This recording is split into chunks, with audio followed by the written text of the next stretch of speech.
বরাকে 22,000 কোটি টাকার রাস্তার কাজ কোথায় হচ্ছে? কৌশিককে দেখিয়ে দিতে বললেন আমিনুল। 22,000 কোটি টাকার রাস্তার কাজ বরাকে কোথায় হচ্ছে তা দেখিয়ে দিতে মন্ত্রী কৌশিক রায়কে বললেন বিধানসভার প্রাক্তন উপাধ্যক্ষ আমিনুল হক লস্কর। আমিনুল বলেন, মন্ত্রী কৌশিক কীভাবে বললেন যে বরাকে 22,000 কোটি টাকার রাস্তার কাজ হচ্ছে?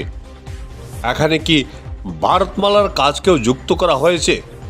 কৌশিকের কাছে এসবের উত্তর চেয়েছেন আমিনুল।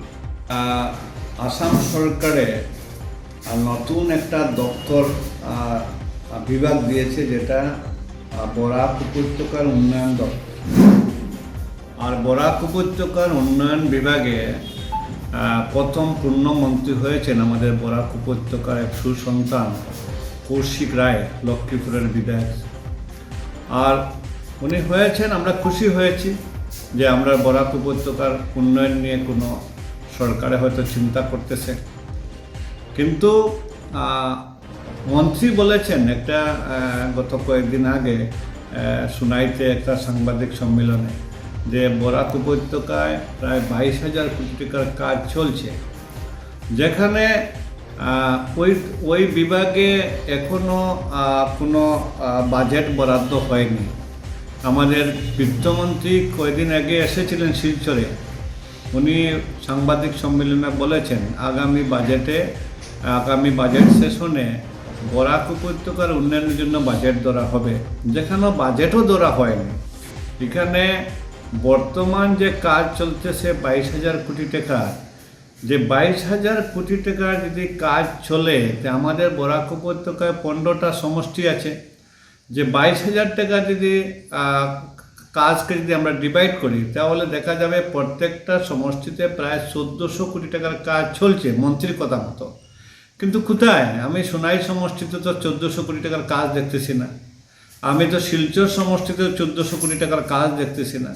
আমি দোলাই সমষ্টিতেও 1400 কোটি টাকার কাজ দেখতেছি না। উদারবন্ধে তো নাইও, বড়কলাত কাঠিগড়া তো নাইও। যদি লক্ষ্মীপুরে কাজ চলে, লক্ষ্মীপুরের সমষ্টির কাজ দিয়ে সমস্ত বরাক উপত্যকার কাজ হচ্ছে বলে মন্ত্রী যে বলছেন, এটা হয়তো ভুল হবে। আর 22,000 কোটি টাকার যদি হিসাব দেন, তা আমি বলবো মন্ত্রীর 22,000 কোটি টাকা থেকে হয়তো এটা হিসাব করলে কম হবে, 22 থেকে বেশি হবে। যদি আপনার ভারতমালার টাকাকে যদি জোড়া করেন, রেলের যদি কাজের যদি কাজের যেটা বরাদ্দ হয়েছে ওটাকে যদি অ্যাড করেন, রেলের কাজ আপনার ভারতমালার কাজ, এরপরে আপনার যদি দেখেন যে যেটা অন্যান্য বিভাগ যেটা কাজ সিপিডাব্লিউর যারা কাজ চলতেছে, ওইগুলার কাজ যদি সব অ্যাড করেন, তো 22,000 কোটি টাকা থেকে কম হবে। কিন্তু ওই টাকাটা বরাক উপত্যকা উন্নয়ন দপ্তরের কাজ না, এটা কেন্দ্রের কাজ। আর কেন্দ্রের কাজ যেটা ভারতমালার কাজ, যদি বরাক উপত্যকার প্যাসেজে যদি কাজ না হয়, তো মিজোরামের সঙ্গে মেঘালয় কীভাবে জোড়া হবে?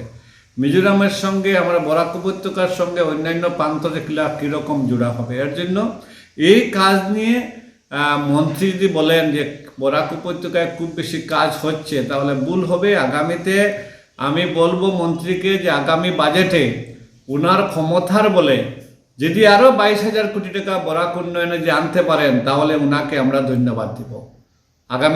আমরা আগামী বাজেটে বরাক উপত্যকার উন্নয়ন দপ্তরে উন্নয়ন বিভাগে কতটা বাজেটে ধরা হয়।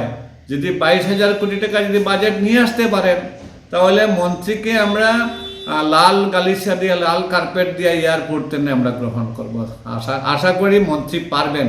কৌশিক রায়ের ক্ষমতা আছে, 22,000 কোটি টাকা আগামী বাজেটে বরাক উপত্যকার জন্য স্যাংশন করাতে পারবেন। ধন্যবাদ। Bureau report, Barak vision.